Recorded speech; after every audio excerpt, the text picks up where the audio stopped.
Bien, hermanos, vamos a dar comienzo a nuestra clase de escuela dominical. Increíblemente, hemos llegado al último capítulo del libro de Hechos. Yo sé que al hermano Roberto le gusta mantener esta estadística. ¿Desde cuándo estamos estudiando Hechos? ¿No lo anotó? Sí, llevamos bastante tiempo. Llevamos bastante tiempo, por lo menos un año, estudiando el libro de Hechos. Y hoy vamos a culminar ya con el capítulo 28. ¿Qué vamos a estar estudiando después?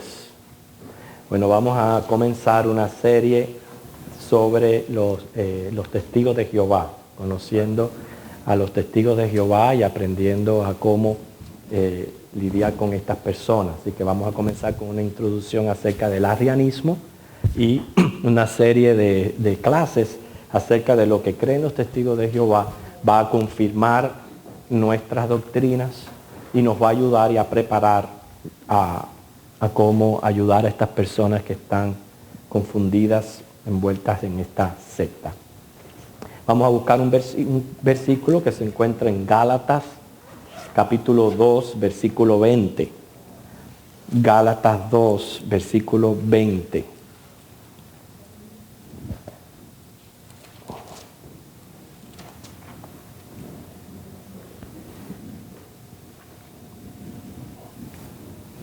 ¿Ya lo tienen todos? ¿Lo leemos juntos? Con Cristo estoy juntamente crucificado, y ya no vivo yo, mas vive Cristo en mí. Y lo que ahora vivo en la carne, lo vivo en la fe del Hijo de Dios, el cual me amó y se entregó a sí mismo por mí. Realmente palabras muy profundas, palabras que la única manera de responder a ellas es con la práctica. Cuando dice Pablo, ya no vivo yo, mas vive Cristo en mí. Es lo difícil, ¿verdad? Esa es precisamente nuestra carrera. Esa es a donde queremos llegar. Llegar a entregar nuestra vida a Cristo de manera tal que nos entreguemos completamente a Él. Vamos al libro de Hechos, hermanos, el último capítulo, el 28.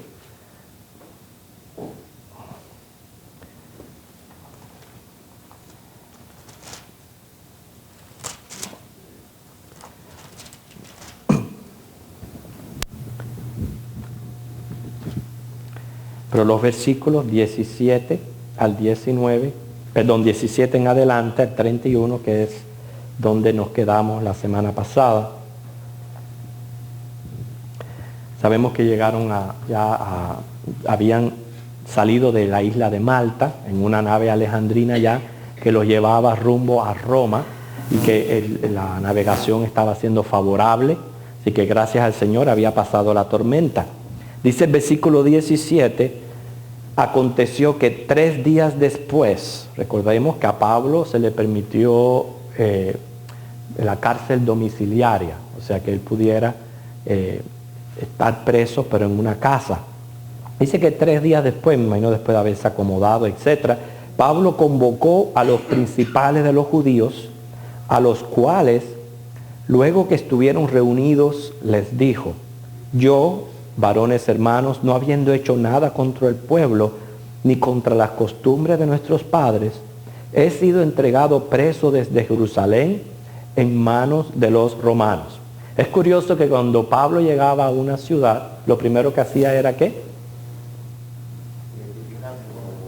¿Qué hacía primero Pablo? Primero que hacía Pablo, visitar las sinagogas y ir a los judíos. Pero en esta ocasión él estaba en condición de preso. Pero miren cómo obró Dios. Dios trajo a los judíos a él. En vez de ir a los judíos, él convocó a los judíos y ellos vinieron. Para Pablo era muy importante hablar con los judíos porque de seguro que iban a llegar informes acerca de su vida y él no quería de antemano que tuvieran un mal concepto acerca de su persona y de su vida. Por eso que él los convoca y de antemano le dice, mira, esto está pasando conmigo, esto me está ocurriendo, yo estoy aquí preso, pero no por malhechor, no por ladrón, no por nada de eso, sino por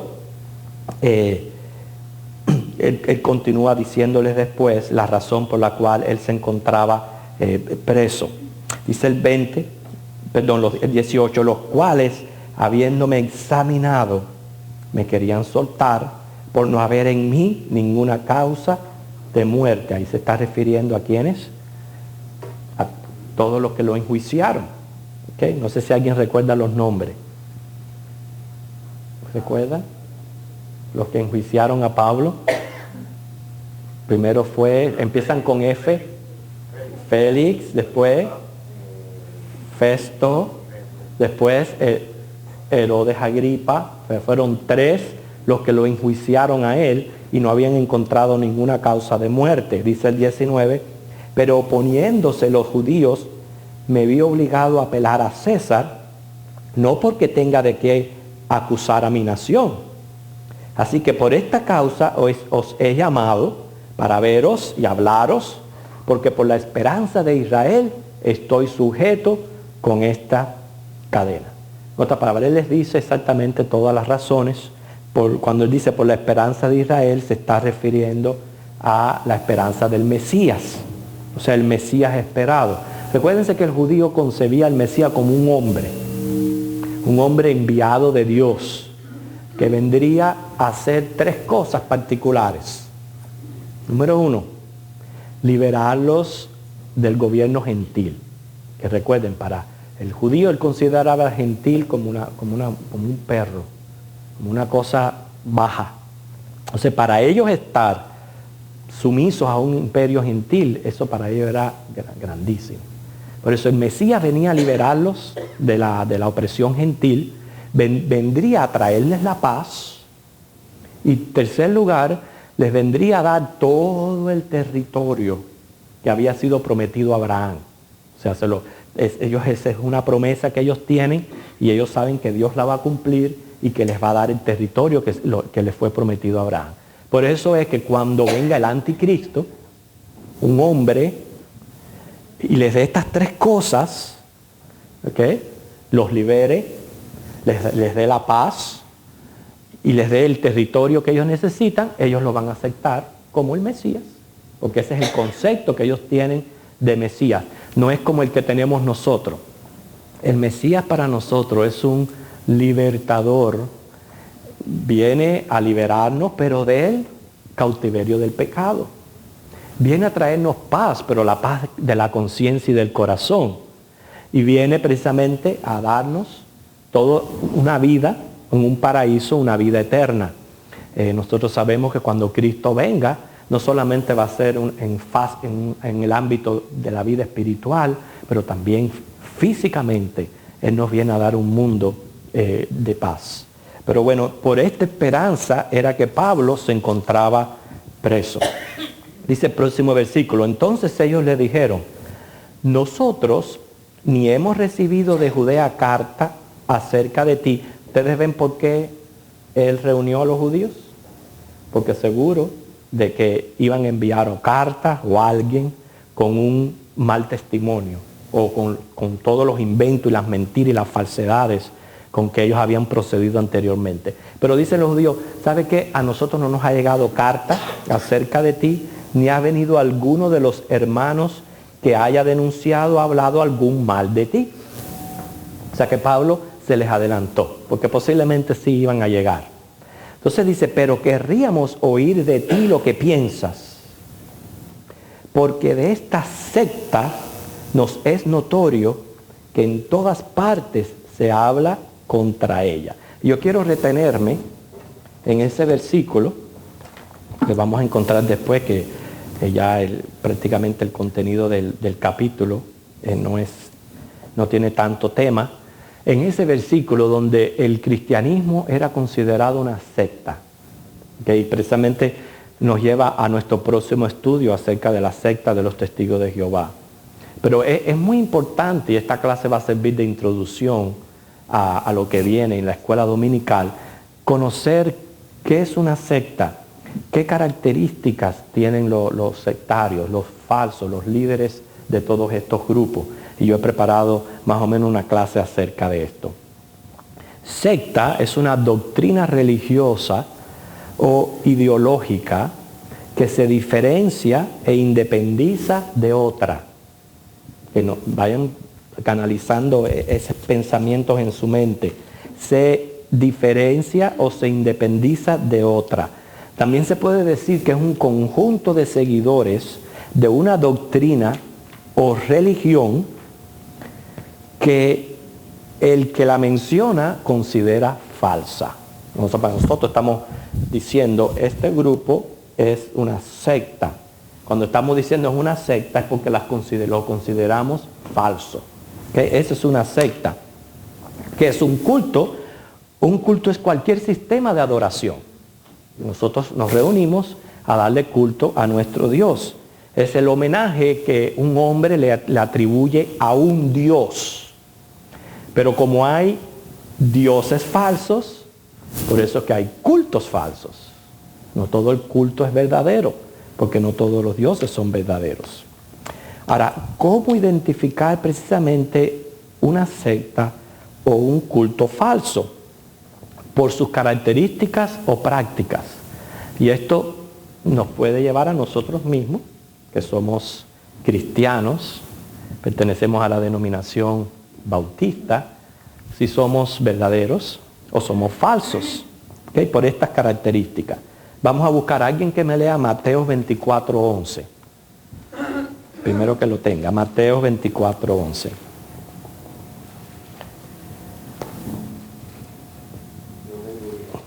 Okay, vamos a esperar a que todos lo tengan y usted me lo lee, hermano. ¿Qué dice, hermano? Y muchos falsos profetas se levantarán y engañarán a muchos. Que muchos falsos profetas se levantarán y engañarán a muchos. Esa es una profecía de nuestro Señor Jesucristo, especialmente en los últimos días. Estos profetas se van a levantar y van a adquirir seguidores. Dice, muchos van a ser engañados por esta gente. En estos días estaba viendo un documental acerca de lo sucedido en Johnstown, en Guyana. Lo que hizo el, entre comillas, reverendo Jim Jones. Ustedes saben que más de 900 personas voluntariamente fueron envenenadas con potasio cianudo, que no lo sabía decir en español. Cianudo. Fueron envenenados con este químico. Pero a mí lo que más me sorprende de este caso en particular es que esto lo estuvieron practicando, estuvieron entrenando varias veces. O sea que por varias veces tomaron el Kool-Aid como si fuera una práctica, aquel envenenamiento, hasta que por fin llegó el verdadero. Y murieron más de 900 personas. A mí no me sorprende Jim Jones, ni sus ideas locas. A mí me sorprende que muchos hayan sido engañados a tal punto que cometieron suicidio. Ahora noten si las palabras del Señor aquí en Mateo 24, cómo se han cumplido a través de los años, inclusive teniendo este caso tan reciente, el de David Koresh, y otros casos que tenemos prácticamente de nuestra generación. Así que es increíble que esto suceda. Número 1, característica de una secta, son exclusivistas. ¿Okay? Esa es una de las características, exclusivistas. Esto quiere decir que ellos creen que ellos son solo los que tienen la verdad. Ahora usted dirá, pero nosotros los cristianos decimos que tenemos la verdad. Sí, si no tuviéramos en la verdad, entonces ¿qué hacemos aquí? Vamos a seguir o a aceptar algo que es una mentira. Es obvio que si estamos aquí es porque pensamos que estamos en la verdad, pero no somos exclusivistas. Nosotros no podemos decir, no, porque la primera iglesia bautista hispana es la única que tiene la verdadera doctrina. O la iglesia bautista es la única que es la que salva. Ya esas son frases exclusivistas que es con que se identifican las sectas. Las sectas como dice, se separan del resto de los grupos religiosos y ellos consideran que ellos son los únicos que son los que están en la verdad. Nosotros decimos que la Iglesia Universal, la Iglesia de Cristo, hay muchas denominaciones. ¿Y quiénes pertenecen a la Iglesia de Cristo? Todo el que haya aceptado a Cristo como su Señor y Salvador. Y haya tenido un encuentro personal con Cristo.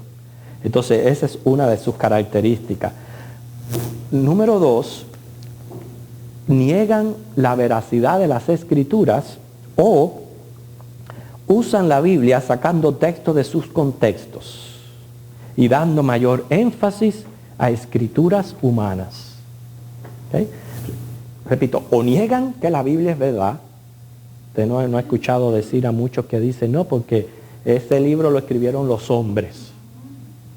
Eso lo escribieron los hombres. ¿Quién lo va a escribir si no es un hombre? Si el mensaje era para un hombre, ¿a quién va Dios a usar? ¿Una gallina? Los únicos que escriben son los hombres. Entonces, ¿quién va a escribir? Un elefante va a usar, imagínense. Ok, niegan la veracidad de las Escrituras o la usan, pero sacando textos de sus contextos para poder apoyar sus falsas doctrinas, y le dan siempre más énfasis a escrituras humanas. Otra característica. Niegan una o más de las doctrinas fundamentales bíblicas, como es la doctrina de la deidad de Cristo, lo que nosotros conocemos como la Santa Trinidad, la niegan. Niegan la deidad de Cristo, o sea, de que Cristo es Dios, su nacimiento virginal, la muerte vicaria o sustituta. No, cuando yo estoy diciendo, no es que todas las sectas a la misma vez niegan todas estas cosas. Tienen algo, alguna de ellas niega algo de estos puntos que son fundamentales para la doctrina verdadera. Repito, o la Trinidad, o la deidad de Cristo, o el nacimiento virginal, o la muerte vicaria o sustituta, la resurrección. ¿Se recuerdan que los saduceos eran considerados secta, negaban la resurrección, o la segunda venida, la salvación por gracia, también es negada, y le añaden o le quitan a la Escritura, volviéndose anatema, como dice Apocalipsis 22, 18. Ejemplos. Si nosotros le preguntamos quién es Jesús para los testigos de Jehová, ellos dicen, el Hijo de Dios. Y al parecer la respuesta está muy correcta. Sin embargo, ellos dicen, es un ser creado. Ya con decir que es un ser creado, ya están negando la deidad de Cristo. Para los mormones, Jesucristo es un Dios minúscula entre muchos. Y es un Dios creado también. Eso sin contar que dice que es hermano de Satanás. Y que usted también puede llegar a ser un Dios como llegó a ser Jesucristo. Sí. Y ustedes los oyen cantando himnos y proclamando a Cristo y todas las cosas, y miren lo que hay en la profundidad de sus creencias. Te asombrará que también los espiritistas reconocen a Jesús. Lo reconocen como un espíritu avanzado. Ese es uno de sus medios. La ciencia cristiana dice que Jesús es una idea divina. Y los unitarios, que es un hombre muy bueno. Entonces, como ustedes pueden ver, cuando una secta niega algunos de los aspectos fundamentales de la doctrina bíblica, ya se sabe que no están en la verdad. Ahora, estas sectas tienen sus líderes, y también es bueno reconocer los líderes falsos. Siempre les he dicho a ustedes son responsables del que tengan al frente enseñándoles. Una de sus valiosas posesiones es su mente. Que su mente es como una esponja que va adquiriendo conocimiento y se va almacenando. Y acuérdense que el almacenaje de ideas y de lo que usted va recibiendo va a llegar a controlar su carácter, su vida, lo va a llegar a controlar. Entonces, si usted permite que basura entre a su mente, ¿qué va a pasar con usted? Exactamente, por eso uno tiene que tener mucho cuidado lo que escucha en la radio, porque no todo el mundo habla la verdad. Entonces, si usted lo que hace es hacer un revoltillo de pensamientos y de ideas, usted va a salir confundido. Porque usted entonces se va a preguntar, y bueno, ¿y quién tiene la verdad? Porque es sorprendente lo que se escucha allá afuera. Entonces, cada uno de nosotros es responsable del que le está enseñando, del que le está predicando. O sea, no solamente el predicador le va a dar cuenta a Dios por lo que habla, pero ustedes le van a dar cuenta a Dios por el que permiten que les hable. Y recuerden, muchos van a ser engañados por estos falsos líderes. Pero casi todos tienen también algún aspecto de esto que les voy a mencionar. Un estilo de vida inmoral. O sea, no están pendientes de la santidad de Dios.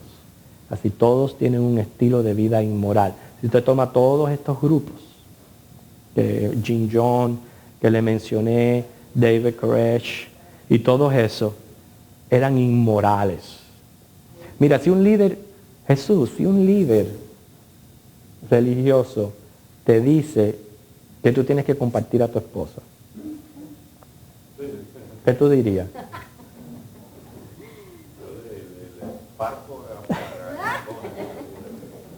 Pero noten el engaño de Satanás,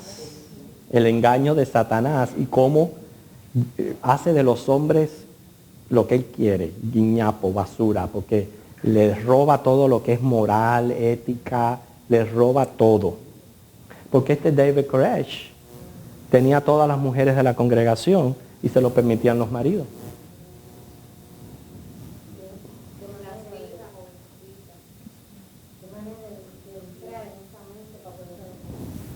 Pero usted se imagina la sutileza, gracias por lo que usted me está mencionando, la sutileza que viene nada más que del poder del enemigo para engañar a las personas de manera tal que permitan eso.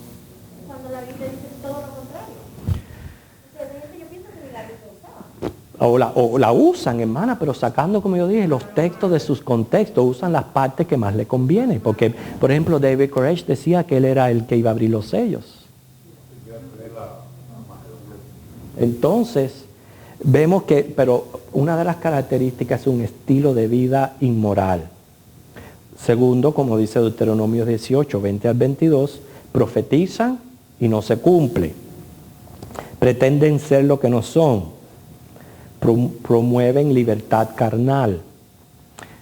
Viendo yo el documental de Jim Jones, antes de que ellos se mudaran para Guyana, antes que sucediera lo que pasó, en el púlpito ese hombre atraía a la gente, que eso era increíble.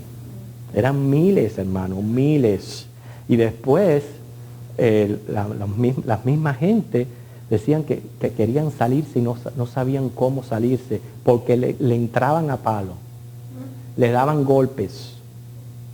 Literalmente los traían delante de la congregación y los golpeaban como castigos porque se opusieran a cualquier cosa que estaba pasando. Mira, a mí me hacen eso en una iglesia, yo no vuelvo más, aunque a mí no voy a decir.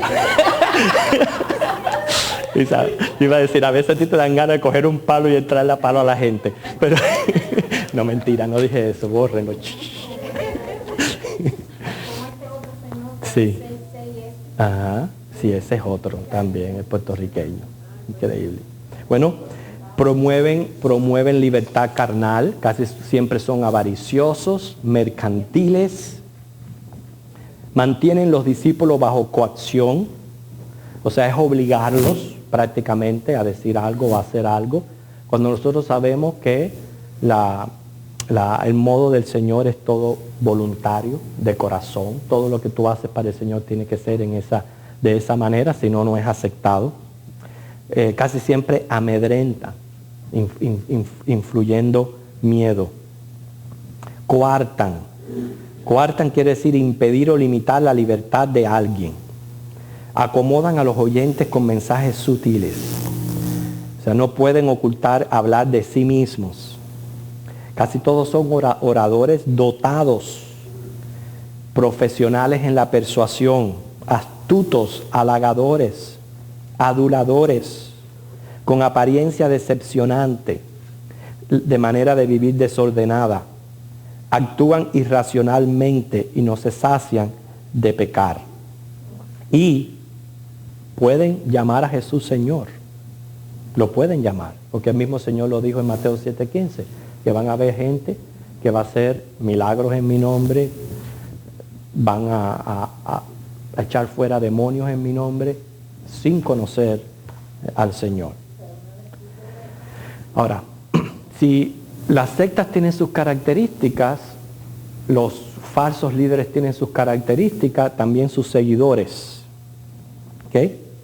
Y son gente que, aunque puede decir que sea cristiana, son nominales o un relativista. O sea, yo he explicado en otras ocasiones acerca de lo que es un relativista.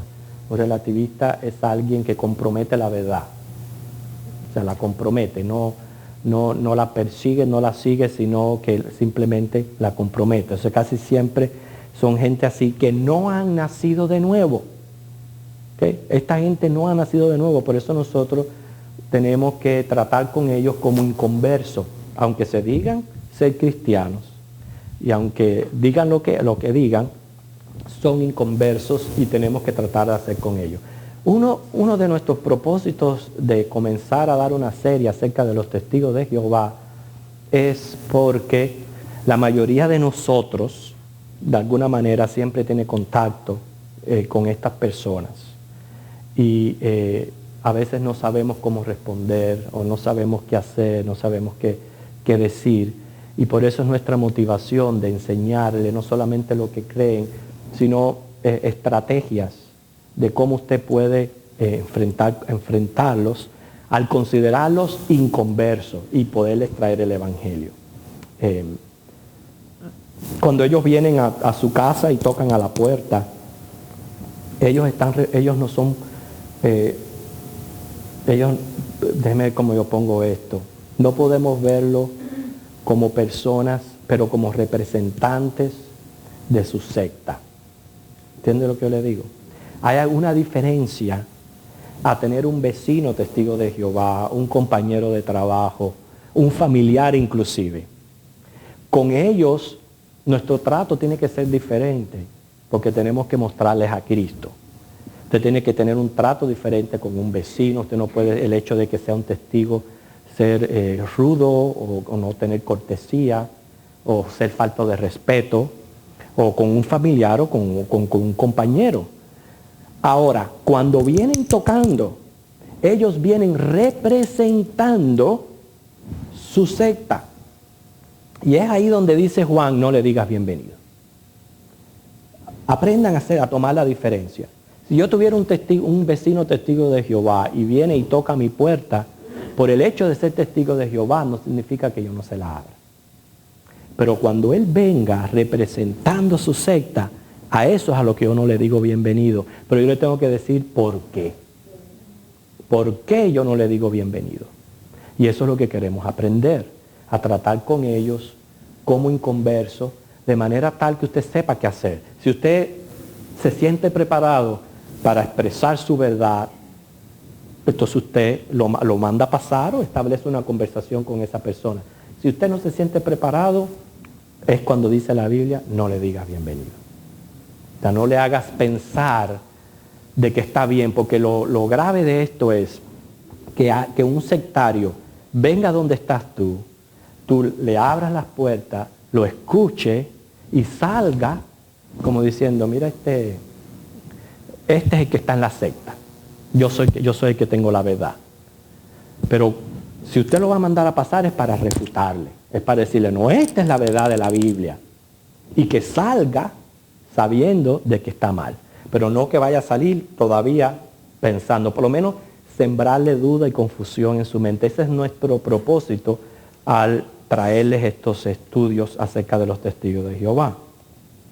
Pero casi siempre ellos se entrenan para responder y dirigir conversaciones. Tienen celo, pero como dice Romanos 10:2, un celo que más bien viene de Satanás. Son ignorantes porque carecen del verdadero conocimiento y tienen poder del mismo Satanás como dice 2 de Corintios 11, 13 al 14 y Efesios 6, 12. Por eso es que no nos debe de sorprender que uno diga, oye, pero ¿qué trabajo cuesta hablar con ellos o tratar con esto, tratar con lo otro? Claro que cuesta trabajo si vienen en el poder del enemigo. Son empíricos, o sea, más bien gente que se apoyan en la experiencia. O sea, dan énfasis a ideas espurias. Cuando nosotros decimos ideas espurias, quiere decir cosas falsas, cosas que no tienen lógica, negligente. O sea, cosas que solamente con el hecho de tú usar tu razón, tú sabes que no coordina una cosa con otra, no tienen razón. Mezclan verdad con error, que es la peor de las mentiras. Cuando usted coge una verdad y la mezcla, es la peor. Distribuyen literaturas falsas.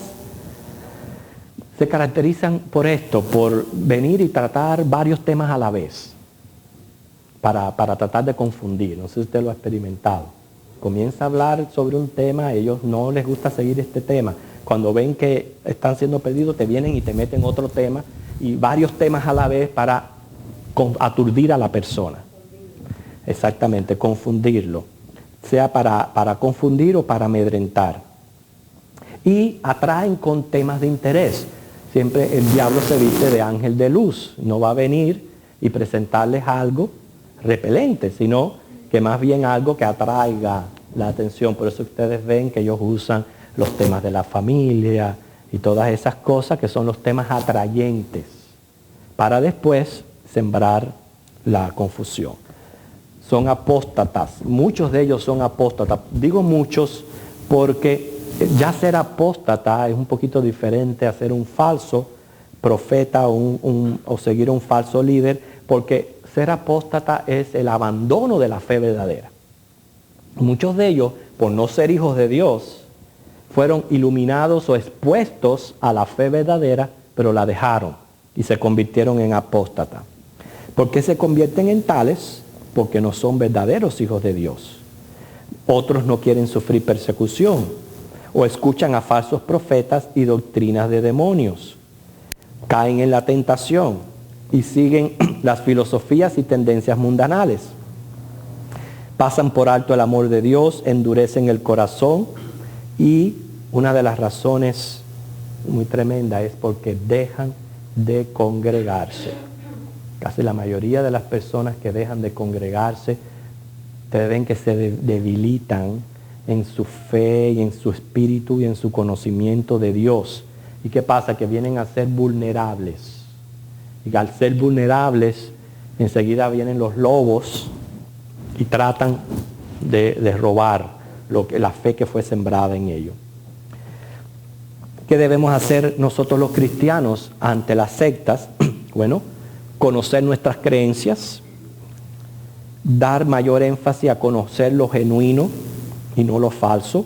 Por eso es que nosotros no solamente en estos estudios vamos a conocer lo que creen los testigos de Jehová, pero nuestras creencias, para estar apoyados en lo que nosotros verdaderamente creemos, para que sea que se presente otra nueva, nadie nos pueda mover de lo que hemos creído.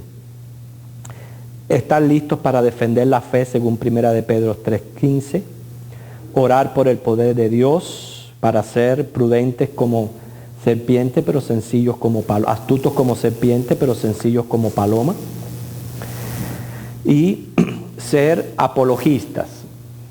La apología es un discurso en alabanza o defensa de alguien o de algo. O en nuestro caso se trata de Cristo. Cuando yo defiendo lo que yo creo, yo soy un apologista. O sea, yo estoy defendiendo lo que yo creo. No solamente me quedo callado, sino que estoy listo para decir, no, esto yo lo creo y de aquí nadie me mueve. Eso es ser apologista. Por eso es que nosotros no debemos argumentar, sino dejar que sean las Escrituras las que se defiendan a sí mismas. Pero para poder hacer eso, usted tiene que conocer la Biblia y qué versículos usar y en qué apoyarse. Y sobre todo, ahora que tenemos en mente, yo pienso que una de las maneras en que nosotros podemos combatir las sectas es manteniéndonos concentrados en dos aspectos: la deidad de Cristo y la salvación por gracia. Por lo menos en mi opinión, eso es uno de los temas, especialmente la salvación por gracia, que yo les menciono y ellos no pueden disfrutarlo, no lo entienden, los aturde, y eso es una de las cosas importantes. Ok, vamos a ver el próximo versículo, el 23.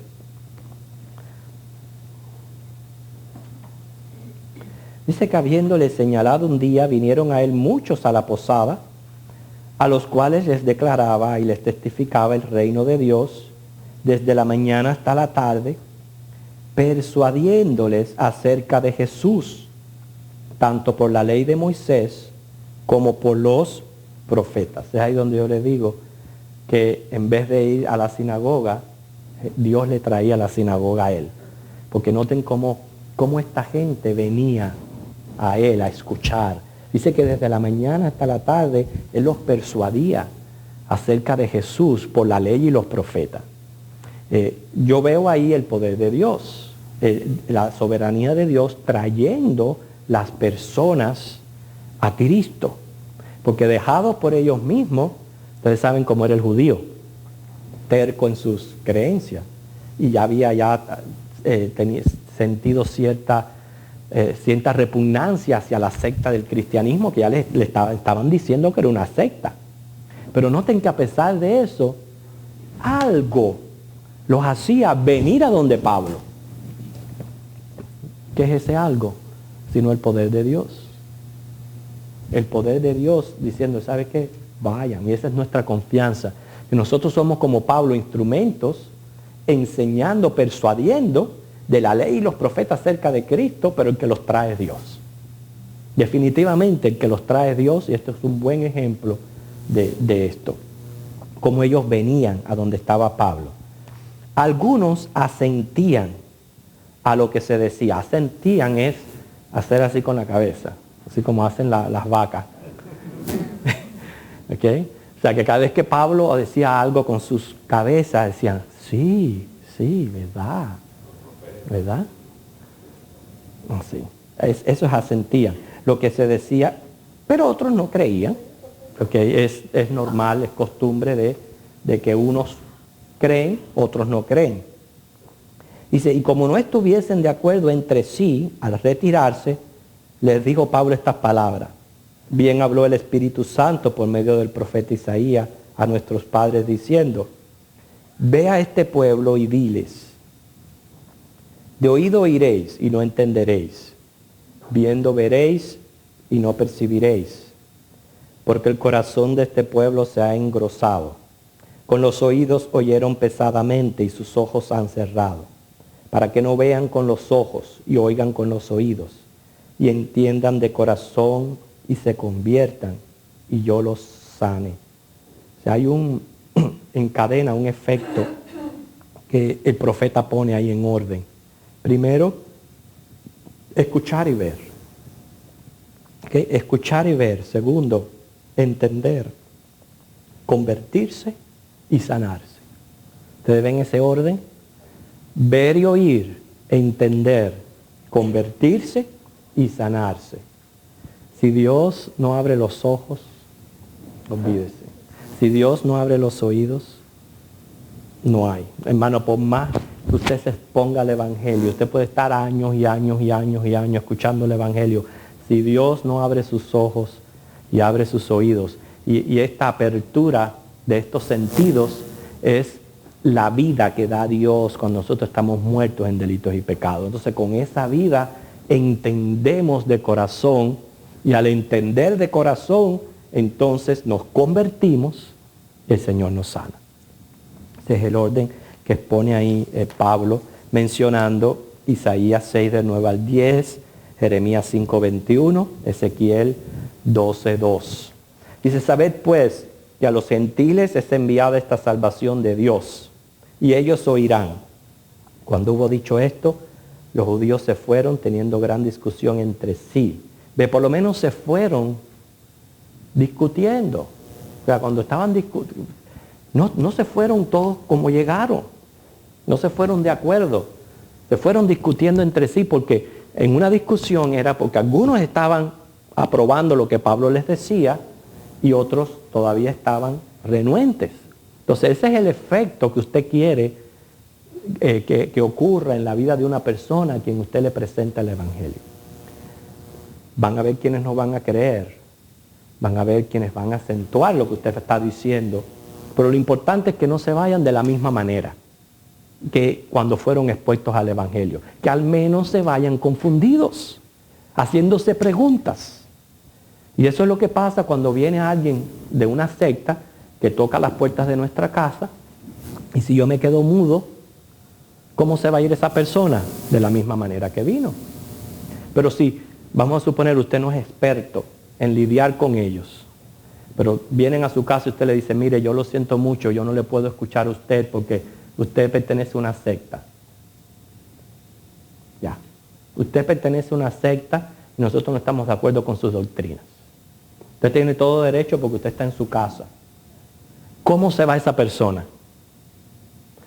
Por lo menos algo, porque acuérdense que en efectivo están bajo el poder del enemigo. Usted no va a tener el mismo, si ellos le dicen a usted, no, tú eres el que estás en una secta, eso no va a tener ningún efecto en usted porque usted está en la verdad. Y el Espíritu Santo le da testimonio que usted es un hijo de Dios. Pero créalo, en ellos sí tiene efecto, porque están en la mentira. Y es Dios también teniendo misericordia. Y entonces, tal como se fueron aquellos judíos, es como nosotros queremos que la gente se vaya cuando les predicamos el Evangelio. Dice el 30 que Pablo permaneció 2 años enteros en una casa alquilada y recibía a todos los que a él venía predicando el reino de Dios, enseñando acerca del Señor Jesucristo abiertamente y sin impedimento. Lucas no nos puede mencionar todo lo que ocurrió en esos 2 años, pero más o menos aquí hay un resumen, por eso es que he quedado tan apurado, porque quiero a ver si me da tiempo a darles el resumen de las cosas que hizo Pablo, y si no me da tiempo, lo voy a sacar en algún escrito, algo que usted lo pueda tener, lo que más o menos se sabe que pasó durante esos 2 años, que Lucas no nos menciona en Hechos. Pero durante esta estadía, él redactó las epístolas de Colosenses, Filemón, Efesios y Filipenses. Durante estos 2 años, él redactó estas epístolas. Las 3 primeras fueron escritas al principio de estos 2 años y la carta a los filipenses hacia el final de su estadía en Roma. También estas cartas revelan que Pablo estuvo rodeado de compañeros en la fe que le ayudaron en la obra misionera. Por ejemplo, Timoteo, Tíquico, Aristarco, Juan Marcos. O sea, él los menciona en estas cartas de Efesios, Colosenses y Filipenses. Porque de esa manera, con estos compañeros, él desde Roma podía dirigir el campo misionero, del cual él siempre estuvo pendiente. Recuérdense que cuando él daba los primeros viajes, él siempre quería regresar a ver cómo estaban las iglesias. Ahora estaba preso, no podía, pero desde allí, desde Roma, con estos compañeros, él pudo estar al tanto de la obra misionera alrededor. Onésimo, el esclavo fugitivo, fue uno de los frutos del trabajo de Pablo estando preso. Filemón 10. El encarcelamiento de Pablo sirvió para animar a muchos creyentes, como nos cuenta Filipenses. ¿Y qué pasó después de los 2 años? Bueno, hay razones para aceptar que él fue absuelto, liberado y volvió a viajar. Número 1, Lucas no menciona que fue condenado a muerte después de los 2 años. Si esto hubiera ocurrido, lo hubiera por lo menos mencionado aquí en Hechos, hubiera sido un dato importante para ser mencionado. Número 2, el mismo Pablo estaba persuadido que iba a ser liberado. Recuérdense que él nunca fue hallado culpable y esa persuasión de su libertad, él la revela en Filipenses y en Filemón. O sea, en los escritos de estas cartas, él estaba diciendo, yo estoy seguro que yo voy a ser liberado. En tercer lugar, la persecución de Nerón aún no había comenzado. O sea que la ley romana seguía considerando a los cristianos como judíos sectarios. Por ello estaban autorizados a practicar su religión. Número 4, Festo, el procurador de Judea, envió un informe favorable. 5, los judíos no enviaron a Roma ningún acusador oficial contra Pablo. O sea, todas estas cosas hay que tenerlas pendientes para saber qué pasó con Pablo después de estos 2 años de cárcel domiciliaria. O sea, todo esto hace pensar que el tribunal imperial lo declaró inocente y lo absolvió. 6ª razón, las epístolas a Timoteo y a Tito dan evidencia de ser paulinas y fueron escritas con posterioridad al libro de Hechos. Quiere decir que estas cartas fueron escritas después de Hechos. 7, la intención de Pablo de ir al Asia Menor y Macedonia es la manifiesta en Filipenses y en Filemón.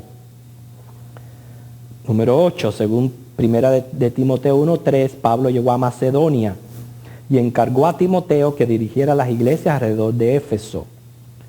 Primera de Timoteo 3:14, el apóstol esperaba volver a Éfeso.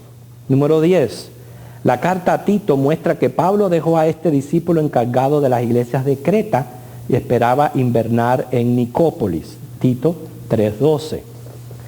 Razón 11, evidencia que realizó este viaje se encuentra en 2 de Timoteo 4:20.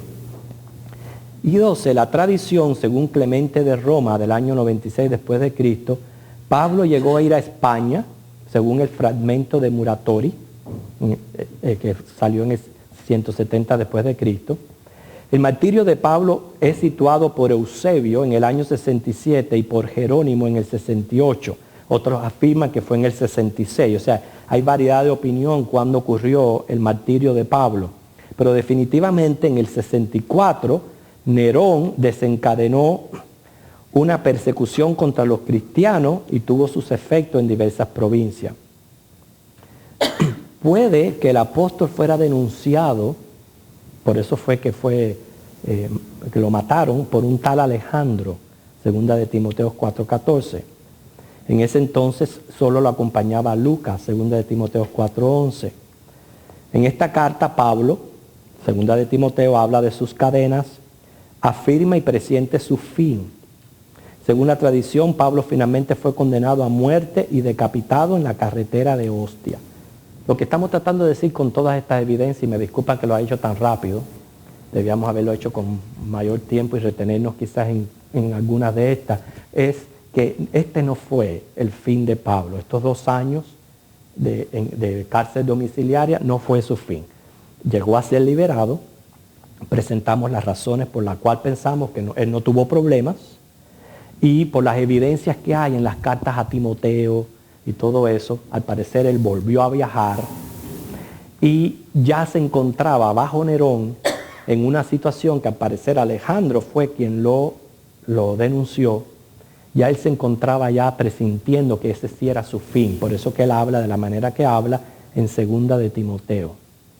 Y la tradición dice que fue decapitado en la carretera de Ostia. Porque hermano, este es nuestro fin del estudio de Hechos. Así que la semana que viene comenzamos una nueva serie de estudios. Así que nos ponemos en pie y nos despedimos.